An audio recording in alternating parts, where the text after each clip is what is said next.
So good evening, everybody. Thank you for joining us. My name is Jennifer Reichert. I am the Grant and Budget Manager for the Virginia Horse Industry Board.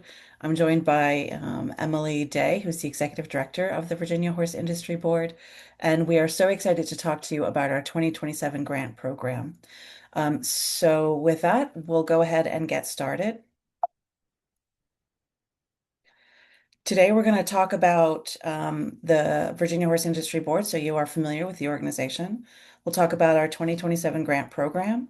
We'll go through the application process for that grant program, give you a preview of the detailed budget categories that you'll need in the full proposal, give you a sneak peek into what implementation would look like, and after about 30 minutes, we will end with Q&A. You are, however, welcome to drop any questions you have during the presentation into the chat.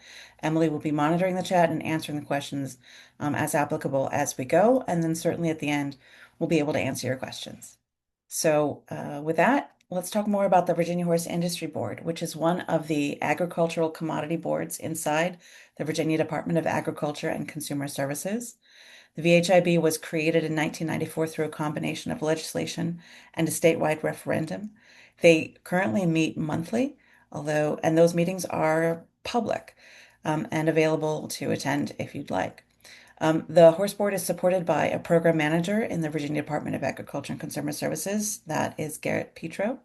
The executive director is Emily, and myself, the grant and budget manager. By its founding legislation, there are 12 members of the Virginia Horse Industry Board to represent the horse industry, its support services, education, and equine health. Four of them are the presidents of specific industry organizations, and you can see those named on your screen. Some of those are also supported by proxies. Six of the Virginia Horse Industry Board members are appointed by the governor. Four of those six are from recommendations by the remaining horse industries that are organizations that are statewide. One represents the support services or the professional community, so that's sales or pharmaceutical sales, veterinary services, and the like. And one is to be an individual commercially involved in the horse industry, such as a trainer or a manager. Those four who are appointed by those eight, excuse me, oh my goodness, those six who are appointed by the governor can serve up to two consecutive four-year terms. In addition, there is an equine specialist from Virginia Tech. And finally, the Commissioner of Agriculture serves as a non-voting member. So that's your 12 members of the Virginia Horse Industry Board. These are the folks who will be deciding on which grants to award. Many of them are new in the last 12 to 18 months. And it is a very engaged audience of smart, dedicated individuals. The same law that established the Virginia Horse Industry Board also authorized it to do these 7 things. It made it responsible for the promotion and economic development of the equine industry in the Commonwealth and authorizes them to do work within these 7 areas, including to execute contracts and agreements for them. Everything the board does must fit within these 7 guidelines. So specifically, they can produce economic reports, develop a horse industry directory, fund educational and research programs, engage in media liaison, and collect, analyze, and disseminate information on the industry. The board spends the Virginia Horse Industry Promotion and Development Fund to do those things, and those have 3 sources. First, $1.50 for each Coggins test is collected by the state veterinarian's office and deposited into this fund. Next, equine feed. All licensed equine feed manufacturers pay $3 per ton, which works out to 75 cents per 50-pound bag of manufactured feed sold or imported for sale in Virginia. And third, funds are generated for this fund by the horse racing industry. It's a little bit complicated, but between 25 1,000ths and 5 100ths, that is up to a nickel per $100 retained by the wagering licensees on horse racing that is conducted within the Commonwealth, is collected by the Virginia Racing Commission and dedicated to this fund. So that's where the board gets its funds. Let's talk about this year's grant program, which is different from the previous years. First, more funds are available. The board has made up to $1.25 million available to fund its projects this year through grants. Second, it has identified 5 specific strategic priorities that it wants to address through its 2027 grant program. First, it wants projects or collaborations that address industry-wide needs. Next, the board is also looking for projects that engage multiple equine disciplines. It's looking for projects that increase participation in Virginia equine events and activity. It's looking for projects that promote equine breeding and development in Virginia. And finally, it's also looking for projects that recruit and retain youth equestrians. At least one of these priorities should be addressed by your project. If you can do more than one, more the better. The board has also identified 3 mechanisms that it wants to use to address those 5 priorities. We'll talk about each of these in a little bit more detail, but to begin, they're looking for strategic projects that are large projects that substantially advance the industry and probably involve collaboration. On the other side of the spectrum, they're looking for grassroots projects, small, well-defined projects that advance at least one of those priorities and have a maximum of $5,000 per grant. Neither strategic nor the third category, event support, have any cap on the size, but grassroots grants are capped at $5,000 per grant. Event support grants, the third type of grant, are intended to support equine events that have strategic and promotional impact. We'll talk more about these in a few slides. And as a reminder, all projects, regardless of priority or type, must fall within those authorities in 3.21703. And for those of you with attention spans like mine, here's a reminder from a few slides ago of what those 7 authorities are. Everything that you propose should fit within these authorities. So let's talk about strategic grants. For these, please think big. The board wants to move the needle on something that matters to the horse industry in our state. So large projects, strategic projects that substantially advance the industry. Probably these are things that address more than one group, so collaboration is likely to be required for this. Who's eligible for a strategic grant? Well, any organization is. And let's talk about what we mean by organization. You see the asterisk on your screen. Our definition of organization is eligible organizations are public or private organizations as specified by the grant type. So in this case, any organization with an out-of-state notice, we'll talk about in a second. Whether nonprofit or for-profit, they need an EIN number by the award date. Examples of eligible organizations include organizations, associations, localities, educational institutions, or other public-private entities or joint ventures. Individuals are not eligible for VHIB grants. It must be an organization. So with that definition of organization, strategic grants are any organization that meets that definition. However, out-of-state organizations must partner with a Virginia organization to be eligible. How will strategic grants be evaluated? We'll be looking for impact on at least one of the priorities. They'll also be evaluated by the reasonability of the budget. So again, given the authorities that the board has on the prior slide, the kinds of projects that might show up in this area are generating or sharing information, establishing education, conducting research, or other projects that would increase participation, promote breeding and development. If your anticipated request is larger than the $5,000 ceiling for a locally focused grassroots grant and it's not an event, de facto, it falls into this category. So to strengthen your competitiveness, we really do encourage you to consider joining forces with collaborators. Think about a barrier that you have, that other people have as well, and think about what would address it. Join forces and propose something that would address that project. How can we move the needle on a statewide project, on a statewide barrier? On the other end of the spectrum, grassroots grants. These are small grants, local grants, things that affect your backyard per se. We do expect these to be very competitive. The board may only grant 10 grassroots grants. Grassroots grants are locally oriented, do need to be well defined, and they have that $5,000 limit. But as long as you are a Virginia organization, remember our definition, same as last time, of what an organization is, you are eligible. The evaluation here is the impact on the priorities and the reasonability of the budget. So because this is a smaller ceiling, has a ceiling, and it's a small ceiling, we are scaling what we ask for in the full proposal and in implementation. So grassroots grants will be simpler to implement than the others. And then finally, event support grants. These are about priority. How does this impact a priority and raise Virginia's profile? Think about visibility. We're looking to support equine events that offer strategic impact on those five priorities, as well as promotional impact, something that will raise the profile of Virginia, raise the profile of the horse board. Eligibility is any organization holding events in Virginia. So remember the definition of organization, and any organization holding events in Virginia is eligible for an event support grant. These will be evaluated, like the others, on the impact on at least one of the priorities and the budget reasonability.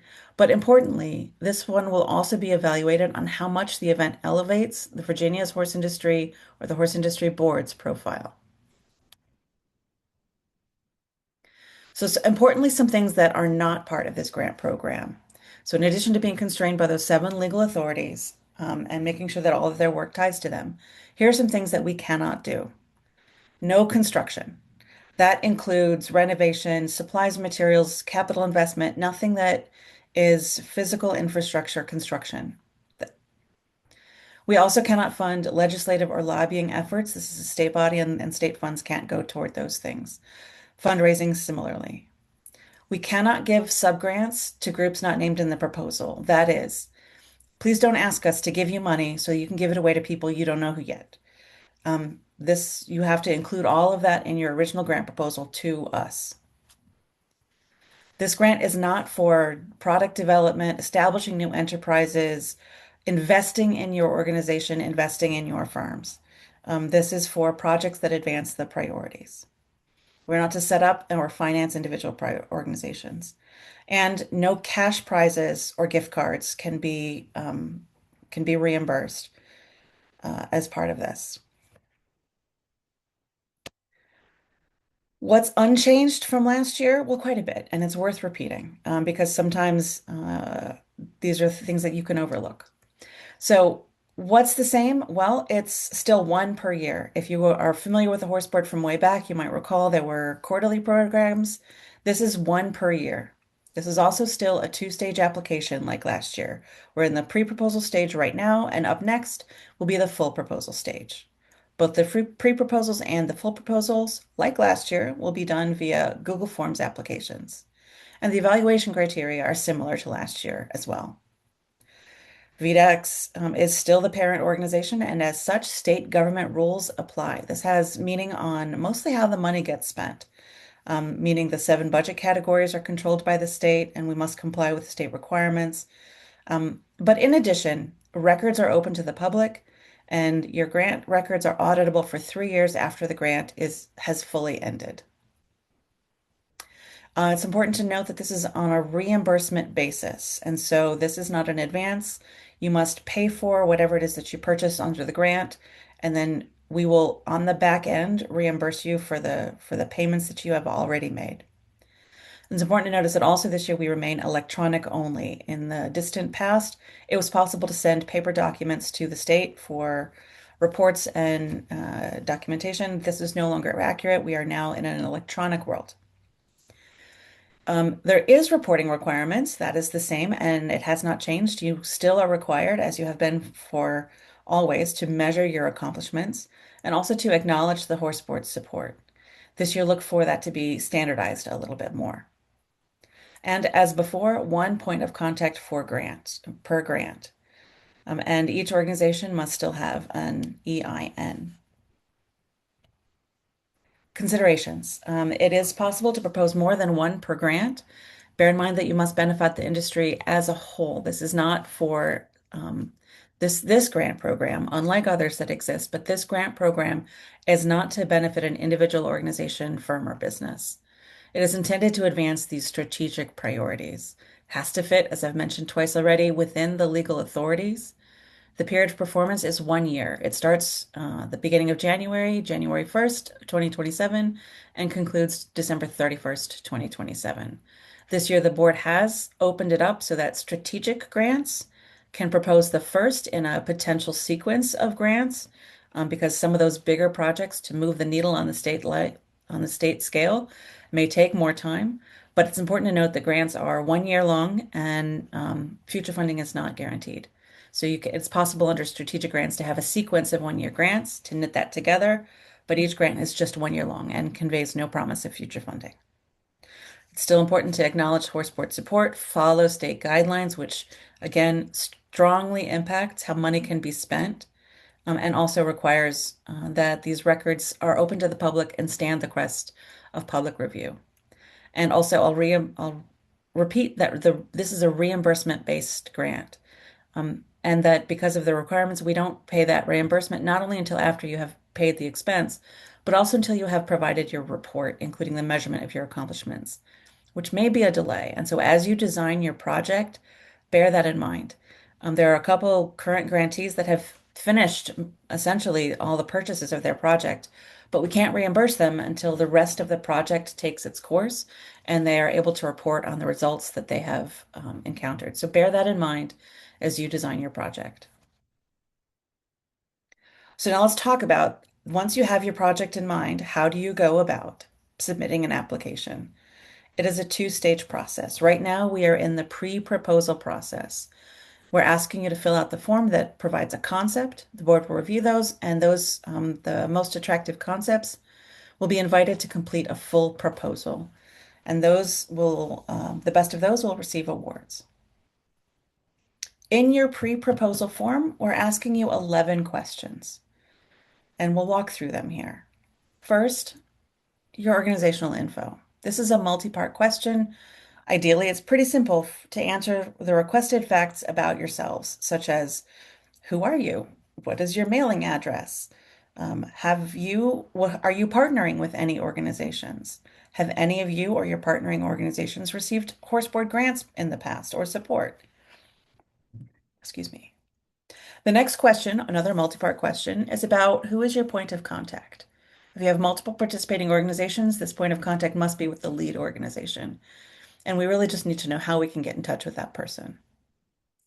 We're asking you what the title of your project is, and please do us a favor and keep that a reasonable mouthful, 15 words, maximum 150 characters, please and thank you. Next, we're asking you to select what kind of grant you're applying for, strategic grassroots or event support, and then to confirm what your project length is. The default is a 1 year project, but if you are a strategic project, you can indicate that this will be the first of potentially multiple years. Next, you have 500 characters to describe your project. And in this is the place to use your action verbs and describe what will happen during the course of this year. What will you do? Next, we'll ask you, please select which of the authorities this grant supports.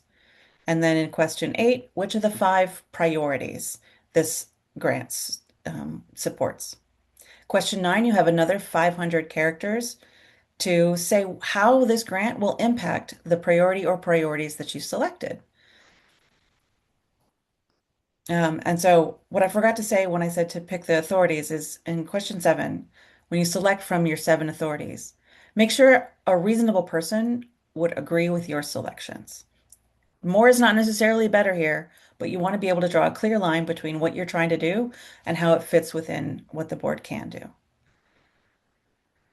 When you pick within your list of priorities and expect and describe in question 9 your impact on them, be as specific as possible. How will you know that you succeeded? And as we come to the end, question 10 is just the total budget requested. It's just a number. How many dollars are you asking for? We recognize that the amount of work you've done so far versus what you'll do for the full proposal is different. And so you may learn more and that number may change. But we do request that you get as close as possible at this point. Have a reasonably good estimate. Because if you propose one number and then you propose a multiple of that number at the full proposal, that's not the best look, and It's not going to set you up well for success. It's not going to look competitive. And then the final question is another 500 characters to anticipate your top three expenditures. What will the money go for? This ends up being really important so that we can help make sure that that what you have in mind to spend the money on are actually eligible expenses that we can reimburse you for. Better to not have an unpleasant surprise. So 500 characters. You've got three questions that give you any opportunity to really tell us what your idea is. And 500 characters isn't a lot. And we chose that intentionally. We want to make sure that the board who are reviewing potentially hundreds of these concepts can do so in a reasonable time, but also that you've made yourself really clear. And so my advice to you is be thoughtful, be intentional as you use this space. If you find yourself putting the same information in multiple of these three fields, you're probably wasting the opportunity. So I'm going to encourage you to be thoughtful and intentional about how you, in the first question, tell us what actions you will do during the grant. In the second essay question, use your 500 characters to tell us so what that will do. And specificity is always your friend. And in the final one, tell us what you will purchase with the funds. It helps to make sure that you'll have your concept as clear as possible as you enter this. So today is the 6th. You have approximately 11 more days to get your concepts as sharp and tight as you can and submit them through the Google form by noon on the 17th.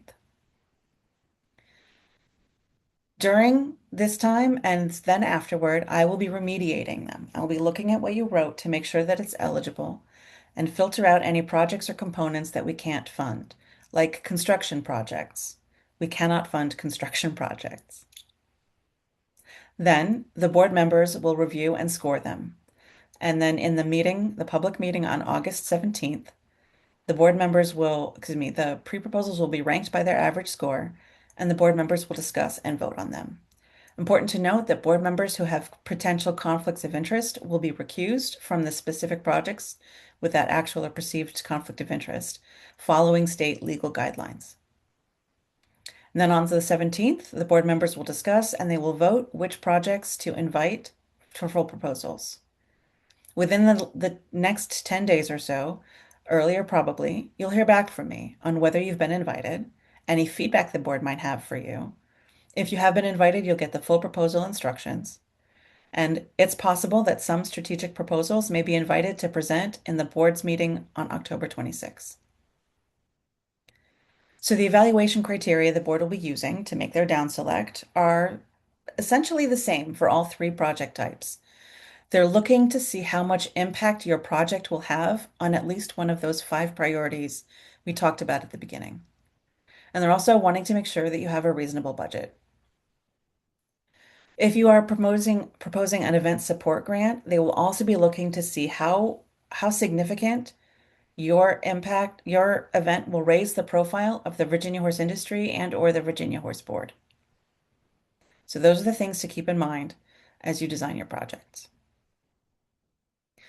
Slightly shifting gears to the future, for those of you who are invited to submit full proposals, the criteria at that point will be more sophisticated and nuanced. I'm not going to go through it at this time. There will be another webinar after the invitations have gone out.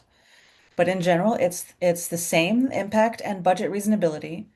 In addition, project feasibility. We're going to want to learn more about your project plan. And then each of the three mechanisms will be looking for slightly different things.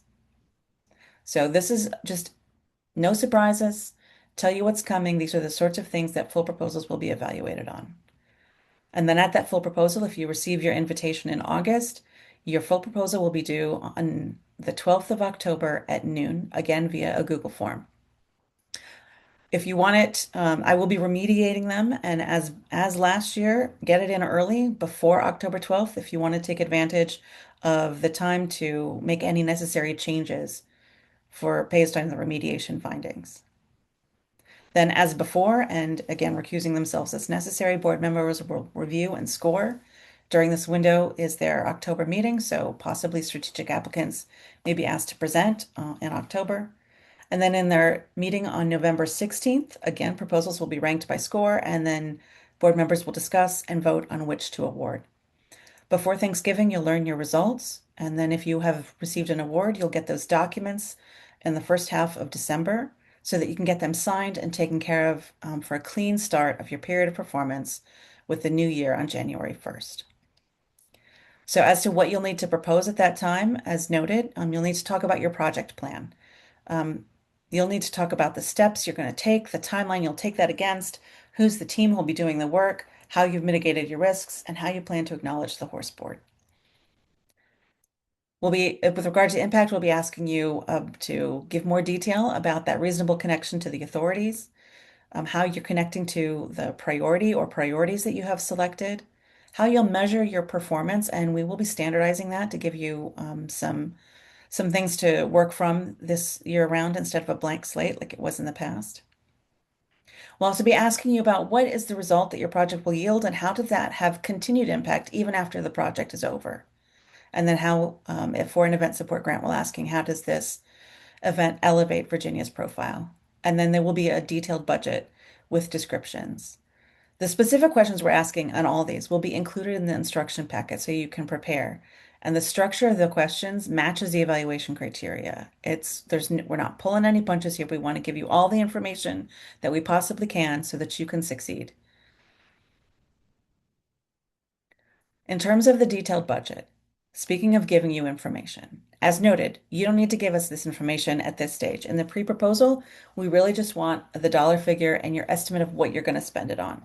But at the full proposal, you'll need to give us a lot more detail. And so here's what you need to know to get ready for that, so you know that what you are proposing is something that we can reimburse you for. There are 6.5 expense categories. These are standard.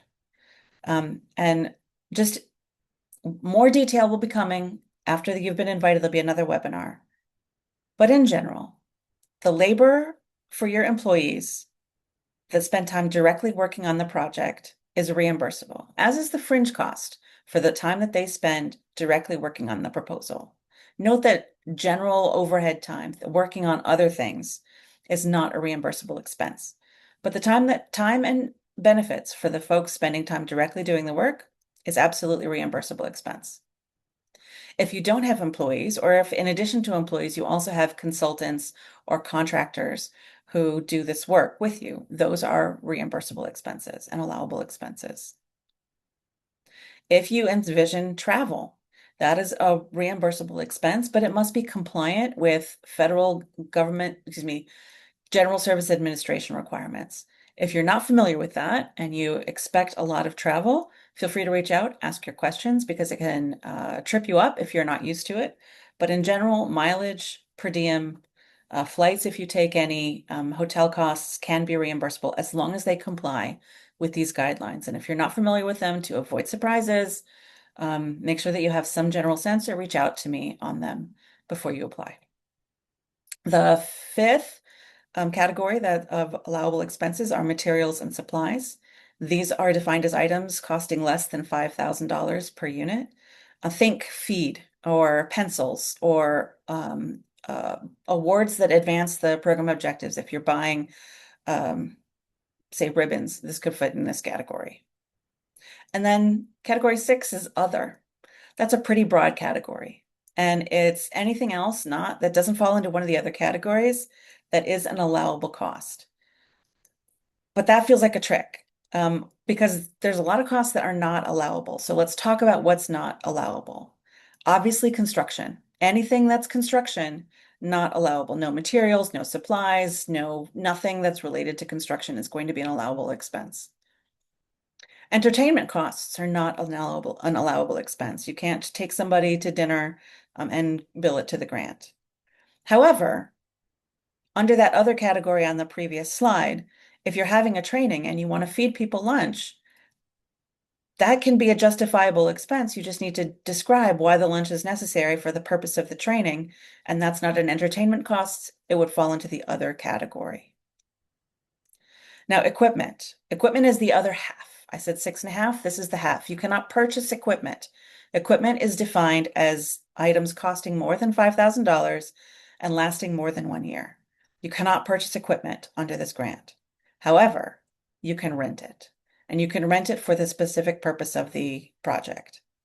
So 6.5 categories that you can use. Other unallowable expenses, as mentioned, indirect costs. So the time that your team spends on administration, human resources, IT, other things, those are not allowable expenses. Insurance, cancellation fees, alcohol, cash or gift cards, as noted, capital investment, lobbying costs, general fundraising costs, or any fines or penalties that you incur. These are examples of unallowable costs. So at the end, when you have navigated the proposal process and you have won your award, it's time to implement. So let's talk about what implementation looked like. It begins with the award letter, and if selected, you'll receive that in December. It details the grant terms and conditions, and you'll trade me for your Commonwealth of Virginia W-9, so that we have your EIN on file, so that we can pay you and reimburse you in a timely fashion. Sign and return that within 30 days, and then your period of performance neatly begins on the 1st of January. It is important to note that if the state fails to appropriate or allocate sufficient funds, then VHIB may be forced to terminate the award, but we are not in that position, and I do not anticipate that we will be in that position. Here's what the award letter looks like. It's about 4 pages long. We've updated it and consolidated it from previous years. Think of this as your instruction manual for the grant. It records the project title, the budget categories, the period of performance, your point of contact, my contact info is the point of contact for the board. And it's the instruction manual for the reimbursement process, the change process, carries the reporting requirements, the audit requirements, the termination process if required, and of course, the discrimination prohibition. So while I am always delighted to answer your questions, many of the questions I've been fielding lately are things that are in the grant, this award letter. So make sure you read it and keep a dog-eared copy of it near to hand because it may answer some of your questions. And again, I'm happy to answer those questions as they come up, but also you can save yourself some time by making sure you're familiar with this letter. Other things to make sure that you're doing during the grant period are acknowledging the horse board support. We will provide you with the logo and a media kit, and the details of what is expected will vary by grant and vary by mechanism. But the baseline is we'll make sure that you put our logo on things. You will be required to report. The reporting will vary by mechanism, and it will be custom to your project, but it will be an online template, and it is simple. I believe it is simple. I'm trying really hard to make it simple. You will also invoice on a reimbursement basis. You can invoice up to quarterly, so that's up to 4 times per year. And to be reimbursed, you need to provide an invoice from your organization to our organization. And for every expense that you list, you need to provide backup, including receipts that show a zero balance. It's actually a pretty high threshold. So keep all of your receipts. Um, I will review those to make sure that the expenses that you have incurred are compliant with what was approved in your proposal, that you are up to date with any reporting requirements, and that you've acknowledged the horse board in keeping with what you acknowledged, with what your proposal was. And then after all of that is in order, 30 days from then, you'll receive a paper check in the mail from VDEX. While the rest of us are electronic, VDEX is still, and the state are still providing paper checks. Just be aware of that. That concludes my prepared remarks. What are your questions? Thank you also for your attention. I'm really grateful for your interest in this program. It's exciting, and I can't wait to hear what your questions are and to see your project ideas.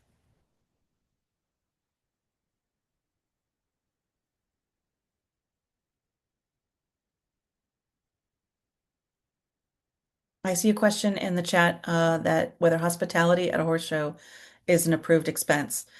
Well, it depends on what you mean by hospitality. And so this would fall into probably the area here where to make sure that it's not considered entertainment, you need to provide a justification. So that justification would be why is that cost necessary to achieve the purpose? So a lunch at a training is the go-to cost. That's usually justifiable. If having hospitality, describe what that hospitality is and describe what the purpose is, and that may be available. That may be an allowable expense. There's questions about, is this the presentation available after the webinar? Yes, I'll send the presentation out to everyone who has RSVP'd. When we have the ability to post it on our website, we will. We do not currently have that ability. And the presentation recording will be on YouTube. There's another question about the link to the template award letter. We don't have that posted, but I can send you a copy of that, of the base template. And I'll take a note of who that was.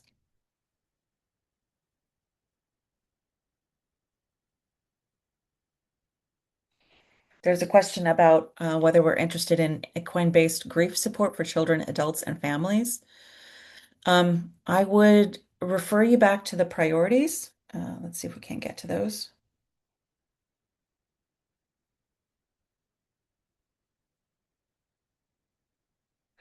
And so I would say look for how your project, how your idea fits within these priorities.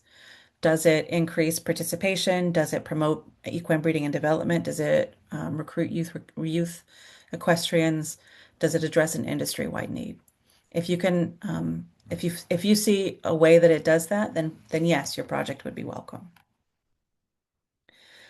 Next is a question about whether one person can submit more than one proposal. Yes, there is no limit on the number of proposals that an organization can submit. I'll note that individuals as people cannot submit, are not eligible. It must be an organization. But any organization that is eligible for the project type can submit multiple. There's a question about the first part of the meeting. Yes, we covered that. You can access it on the recording, which will be posted on YouTube shortly, and the link will be shared. There's a question about conflict of interest. If you ask the VEA and the VHIB, the VEA and the VHIB are different organizations. So you're welcome to ask them to partner with you. The VHIB is not that. If there are any individual conflicts between board members, they would be, of course, asked to recuse themselves. I believe, yes, judges' fees are an allowable expense. And someone is asking a question of industry-wide need. Could that be second and third career opportunities for injured and or retired horses? I think that if that is something that is an industry, like if make the case for it. So the board has left this first priority wide open. What do you think are industry-wide needs? And so I would encourage you to find partners that share that or that are working together to address something that affects more than one organization.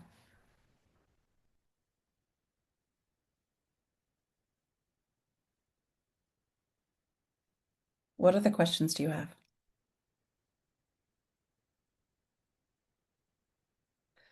There's a question about how a for-profit business can be eligible for a grant. The business is asking for reimbursement for marketing of their program, which is about 30 to 40% of the retail value of their program. Is that marketing cost grant eligible? And if so, is the online scheduling system cost grant eligible? I'm not sure I understand the question. This looks to be a little bit specific, so feel free to contact me offline and let's talk about your specific project.